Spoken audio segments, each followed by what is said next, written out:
sélection de grandes interviews de France 24. Nous sommes à New York et notre invité pour une interview exclusive est le président de la République du Sénégal, Bassirou Diomaye Faye. Merci beaucoup, Monsieur le Président. Je vous remercie, Marc. Ici aux Nations Unies, on a beaucoup parlé de guerre, de l'Ukraine, de Gaza. L'Afrique réclame depuis des années, des décennies, une voix au chapitre, notamment au Conseil de sécurité. Est-ce que vous pensez qu'enfin, vous allez être entendu, que l'Afrique aura peut-être des représentants permanents au Conseil de sécurité des Nations Unies? Il est à noter en effet que le monde est actuellement traversé par de fortes turbulences. Nous avons un retour des guerres majeures en Ukraine, au Moyen-Orient, la poussée du terrorisme, les défis climatiques et les incertitudes liées à l'intelligence artificielle. Tous ces défis qui nous interpellent en même temps l'Assemblée générale des Nations unies, qui a la charge, après avoir été mise en place pour préserver l'humanité qui a vécu 2 guerres majeures avec des catastrophes indescriptibles en l'espace d'une génération, de se mettre au pas et de prendre en charge ces défis. Évidemment, dans cette mission, il est important que le cadre soit rénové pour un multilatéralisme ouvert, plus inclusif et tout à fait rénové. Nous avons noté que dans les conflits actuels, les démarches bilatérales sont les plus marquées. On a l'impression d'une absence de l'ONU, d'une impuissance des Nations unies, alors que c'est en ce moment que nous devons ressentir le plus son dynamisme, mais dans le cadre d'une approche fédérée de l'ensemble des États et de tous les leaders épris de paix.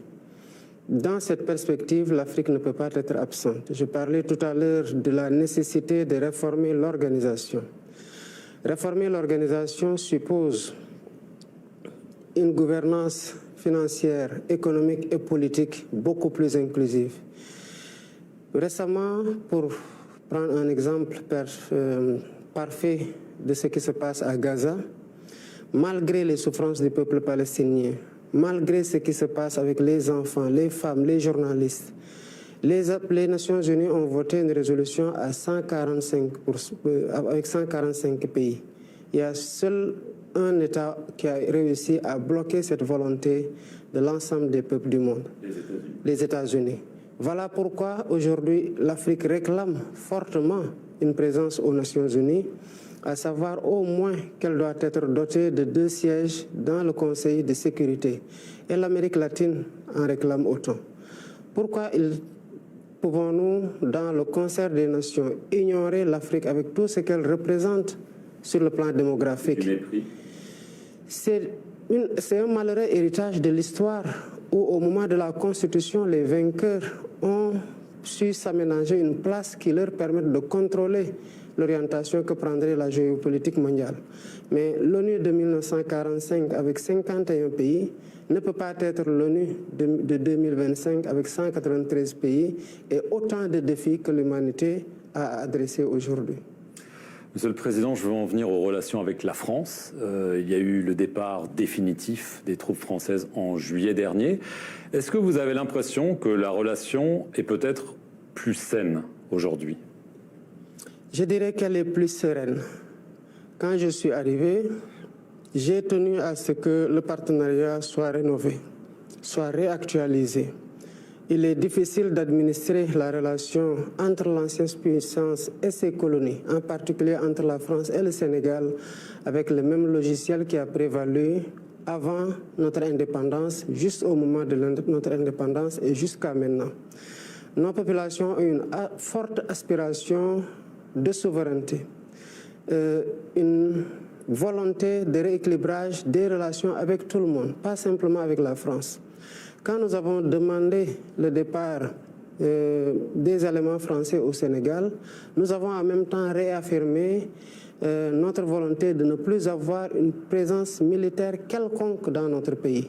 Cela a pu être perçu malheureusement par certains comme étant une volonté de rupture parce que, évidemment, c'est ce qui semble avoir cours, j'allais dire, qui est dans l'air du temps. Mais nous n'avons jamais été dans cette démarche.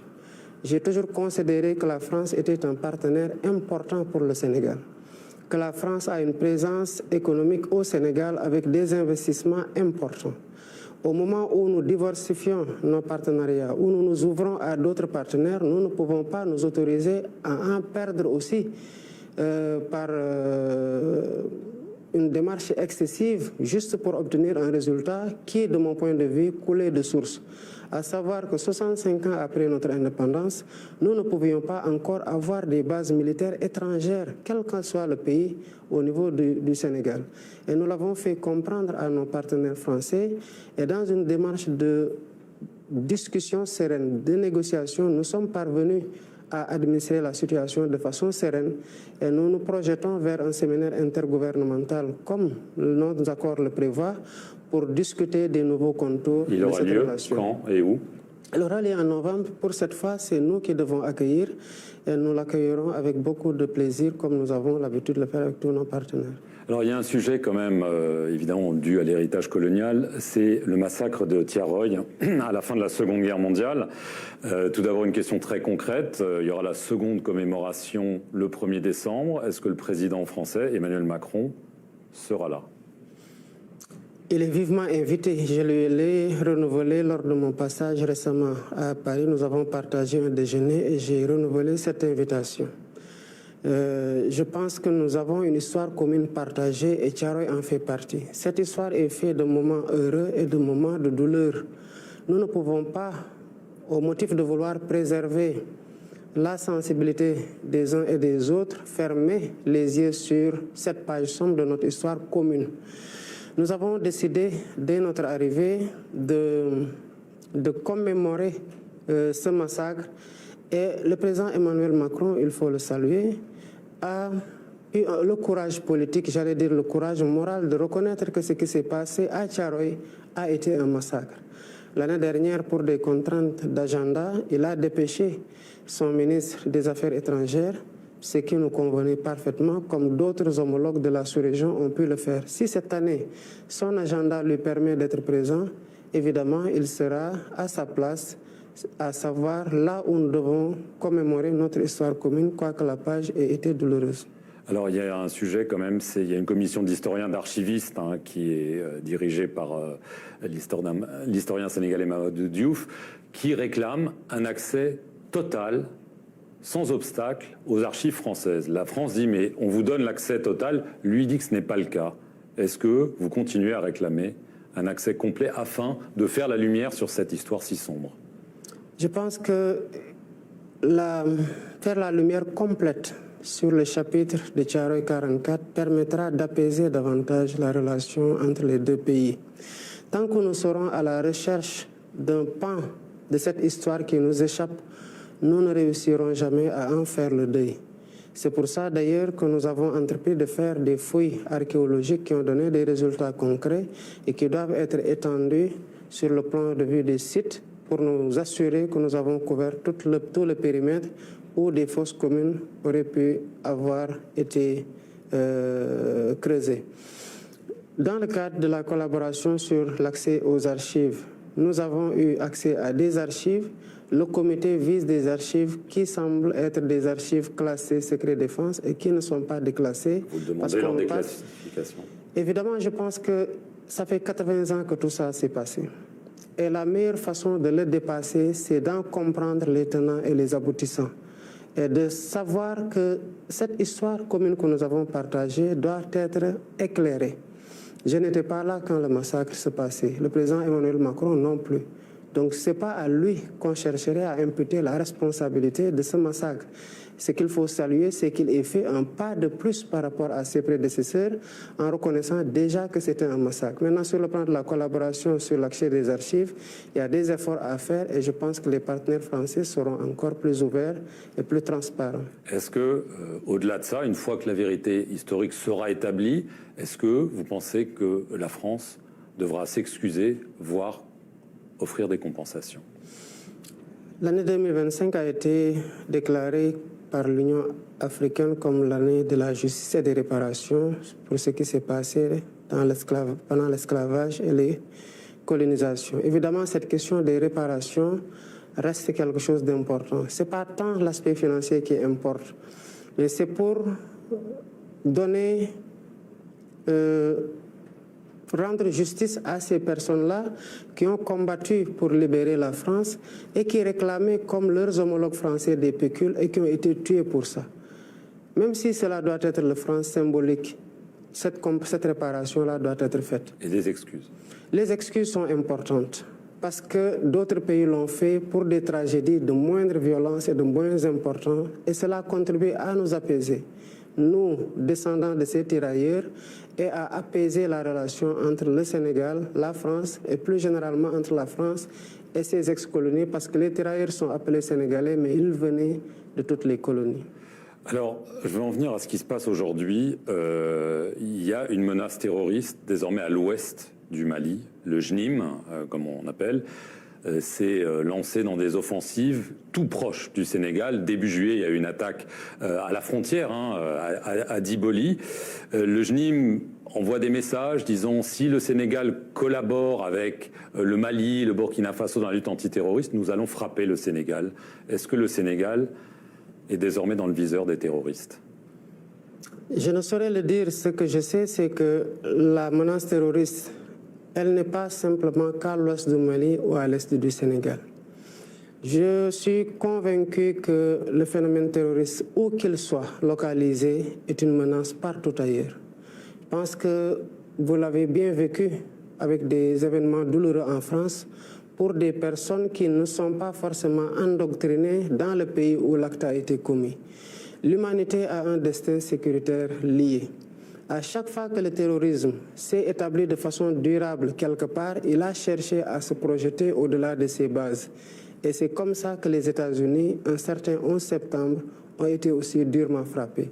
Donc tous les pays sont concernés par ce qui se passe au Mali et ailleurs tant que ça porte sur le terrorisme. Je pense que la démarche terroriste, la lutte contre le terrorisme doit être une démarche intégrée, combinant l'échange des renseignements, le dialogue entre les puissances et les pays impliqués, mais aussi les pays dans les frontières, dont les frontières sont menacées, et les pays qui sont un peu plus loin. D'ailleurs, comme vous le savez, cette question dépasse bien le cadre de l'Afrique. Et j'ai toujours alerté, y compris ici aux Nations Unies, pour dire qu'il ne faut pas que l'Afrique, notamment le Sahel, devienne le terrain d'affrontement de grandes puissances par terrorisme interposé ou par intervention militaire conventionnelle interposée. Vous avez donc renforcé quand même la sécurité à la frontière avec le Mali? Nous renforçons notre sécurité sur l'ensemble des frontières, parce que la menace peut venir de partout et la menace peut être multiforme. Je vais en venir à la situation économique du Sénégal. Il y a eu un rapport de la Cour des comptes qui a découvert ce qu'on appelle la dette cachée, 7 milliards de dollars selon le FMI. Il y a un audit privé qui a été commandé à une société française d'ailleurs, qui est en cours, qui est censé donner un résultat qui permettra peut-être ensuite au Sénégal d'aller voir le Fonds monétaire international et d'obtenir la reprise de l'aide. Est-ce que cet audit va enfin être publié et est-ce que vous espérez un accord avec le FMI? Je tiens d'abord à dire qu'en 2018, demain mai, j'ai écrit une lettre qui a été portée par notre député, le seul que nous avions à l'Assemblée nationale, l'actuel Premier ministre Ousmane Sonko, et qui a été remise au FMI, alertant sur le dépassement sur les ressources extérieures. À l'époque, le montant n'était que de 236 milliards. Le FMI non seulement ne nous avait pas répondu, mais le FMI n'avait pas fait les diligences normales pour mettre un garrot sur cette pratique. 2018-2024, 6 ans après, par le sort du hasard, je deviens président de la République. Et c'est moi qui ai demandé qu'on applique la loi portant code de transparence dans le secteur, dans les finances publiques, à savoir réaliser l'audit, à faire certifier l'audit comme nous l'impose la loi par la Cour des comptes, et à faire 2 audits additionnels que nous avons commandités à un cabinet privé avec une signature internationale pour ne pas le nommer. Donc tout ce qui nous revenait, nous l'avons fait. Nous l'avons fait non pas pour le FMI, nous l'avons fait pour la crédibilité des dirigeants que nous sommes vis-à-vis de notre peuple, pour la crédibilité du Sénégal vis-à-vis de ses partenaires. Le FMI est libre de faire les démarches additionnelles qui le rassurent par rapport aux données sur la base desquelles il veut travailler. Nous continuons sur notre trajectoire, mais nous voulons que le FMI presse un petit peu le pas pour que nous sachions sur quel pied danser avec le FMI et que les partenaires qui attendent son signal pour continuer à travailler sur le Sénégal sachent aussi à quoi s'en tenir.